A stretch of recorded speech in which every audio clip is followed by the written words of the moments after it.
9.2 question number 2 ABCD সামান্তৰিক এটা বাহুবোৰৰ মধ্যবিন্দু কেইটা যদি যথাক্ৰমে EFG আৰু H দেখুওৱা হয় কালি লিখিব আছে আমাক EFGH আৰু half ABCD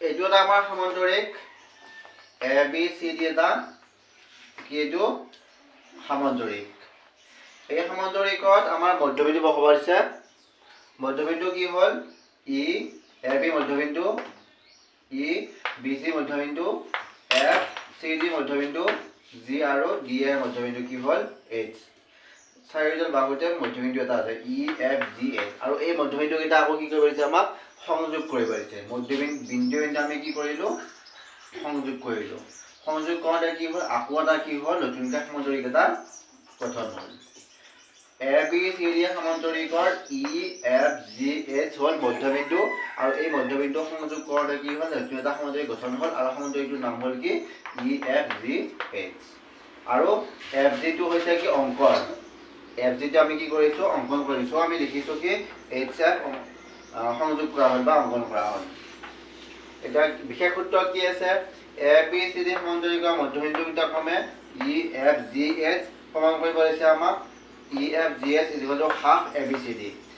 EF into ABCD কি হয় আধা হয় কিয় আধা হয় কেনেকৈ আধা হয় ভিতৰত সোমাই আছে না এইটো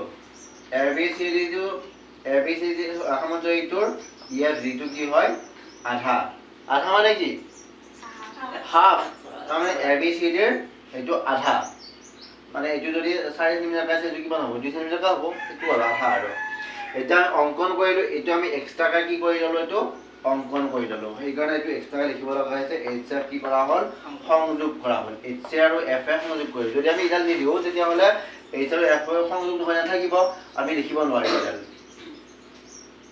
তাৰ পিছত প্ৰমাণ এতিয়া AH HT AH HC সমান হয় না এইটো যেহেতু মধ্যবিন্দু আমি সংযোগ কৰিছো তেতিয়া হলে এটো কি হ'ব AH সমান HT দুটা সমান is equal to half AD AD আধা কোন আধা HG টো হল কাৰ আধা AD আধা হয়না মধ্যবিন্দু দিয়াৰ লগে লগে কি হৈ যায় এইটো আমাৰ আধা হৈ যায়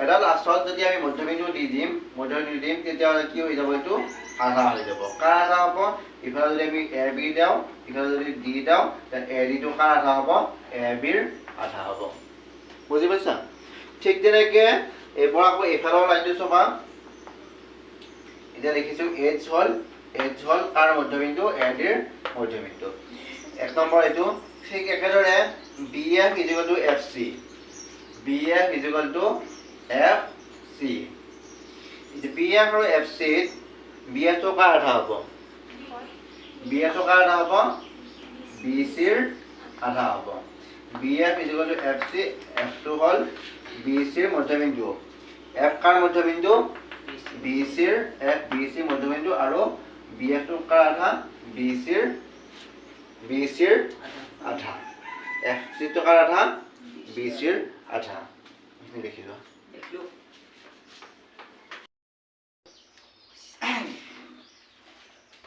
ইয়াৰ পিছৰ মানে ABCD ত্ৰিভুজত এটো আমাৰ কি আছে ABCD ত্ৰিভুজত AD লগত BC টো কি হৈছে প্যাৰালেল হৈ আছে AD লগত BC টো কি প্যাৰালেল সমান্তৰিক AD লগত যদি BC সমান্তৰাল হয় AB লগত সমান্তৰিক কি হ'ব DC হ'ব গতিকে এটা লিখিলে হ'ব AD সমান্তৰাল BC সেইকাৰণে আমাৰ কাৰণটো লিখি দিছো সমান্তৰিকৰ বিপৰীত বাহু সমান আৰু কি সমান্তৰাল ইডাল AD বিপৰীত বাহু BC আৰু AB বিপৰীত বাহু DC তো এটা লিখিলে হৈ যাব AD লগত প্যাৰালেল কি হৈ আছে BC হৈ আছে বুজি পাইছা এই লাইনটো বুজি পাইছা কিনে AD লগত সমান্তৰাল ৰেখা BC again চতুৰ্ভুজ HDCF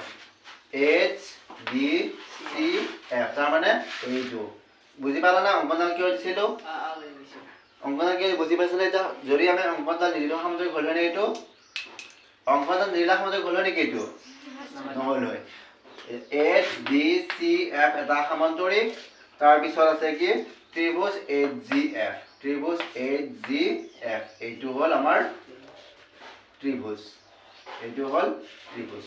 এইখিনি আধা হয় নহয় এটা, এই সামান্তৰিকটোত আধা কোণ HGF, যেহেতু আমি আধাৰা কৰি আছো আকৌ এটা এগ্ৰিমেন্ট কৰি মই বুজাই দিছো, এইটো হ'ল আমাৰ সামান্তৰিক, কি সামান্তৰিক এইটো HFCD, এইটো এটা সামান্তৰিক। ইয়াতে আমাৰ মধ্যবিন্দু তিনিডাল হ'ব,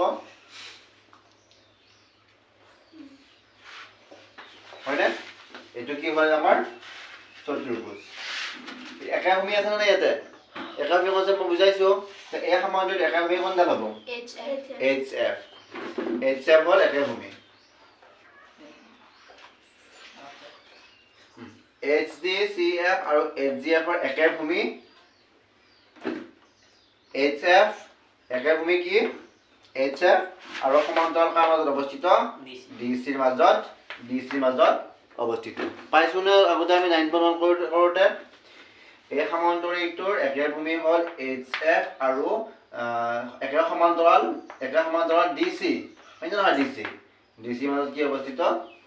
G অৱস্থিত। তাৰপিছত আহিল এটা area HGF is equal to area HDCF, area HDF।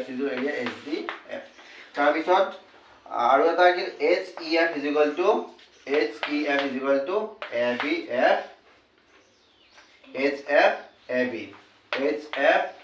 বা HFBF। এইখিনি আছিল আগৰ পাৰ্টটো, এইবাৰ হ'ল এইখিনি পাৰ্টটো। এইটো হ'ল 2 নম্বৰ সমীকৰণ, 1 আৰু সমীকৰণ 2। এই সমীকৰণটা যোগ কৰিলে আমি কি পাম? 1 নম্বৰ সমীকৰণটো HGF আৰু HEF আৰু HEF যোগ কৰিলে আমি কি পাম? এই সামান্তৰিকটো পাম, আৰু 2 নম্বৰ HDCF আৰু HFBF যোগ কৰিলে পাম আমি কি পাম? ABCD। এইটো এটা আমাৰ প্ৰমাণ হৈ গ'ল।